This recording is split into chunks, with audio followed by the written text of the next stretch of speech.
My dear students, now we'll see about pollination in Ophrys.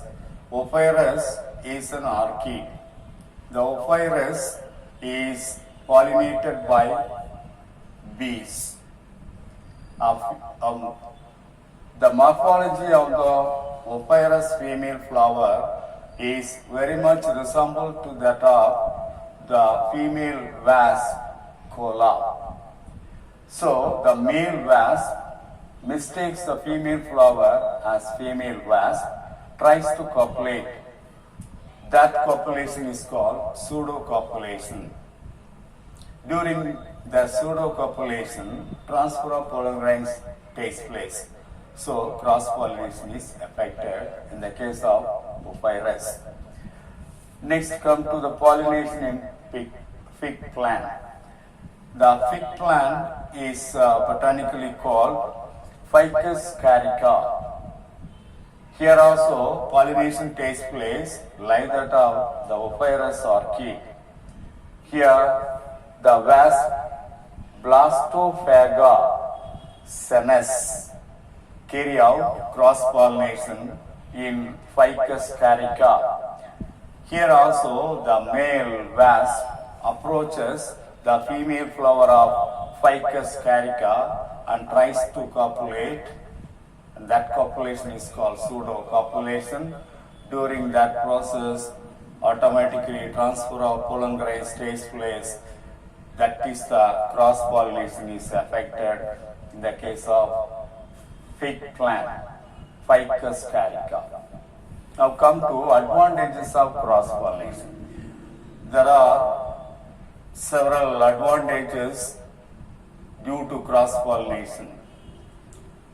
Cross-pollination is the best one, and that has the cross-pollination. Due to cross-pollination, a number of advantages are seen. First one, due to cross-pollination, healthier offsprings will be produced. Self-pollination, due to self-pollination, weaker offsprings will be produced. During the course of the time, those weaker offsprings become sterile. Sterility is maintained as far as self-pollination is concerned. But here in the cross-pollination, healthier offsprings will be produced.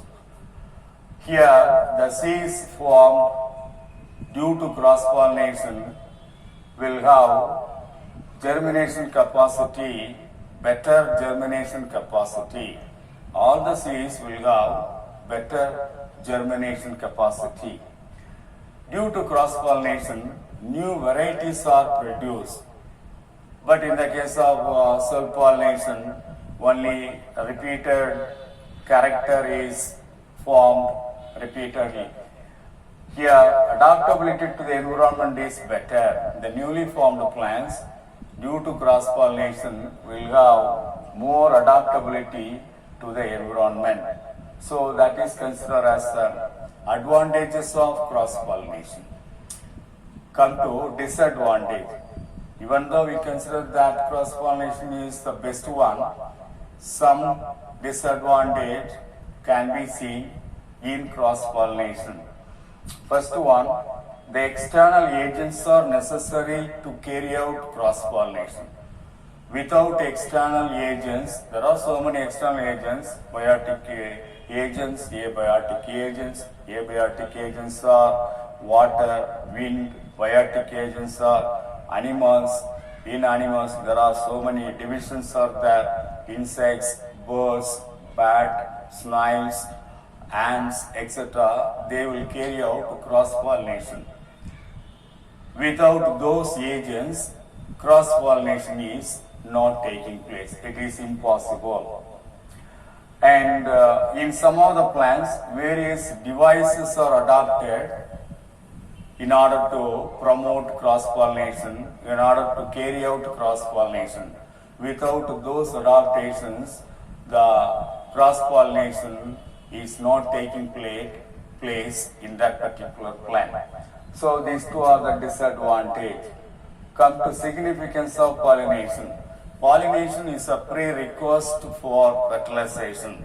Without pollination, fertilization will not take place.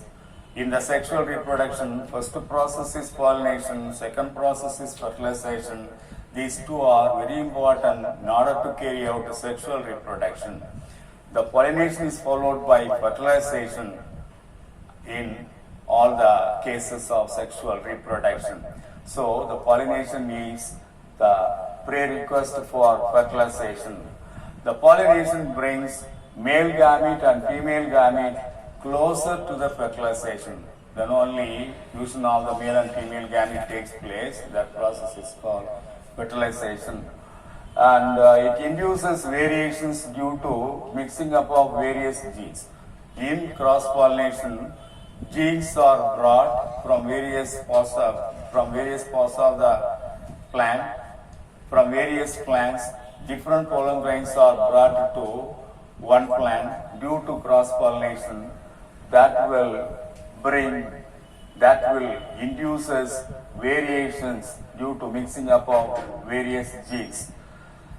Due to variations, the new individuals will be adapted to the new environment.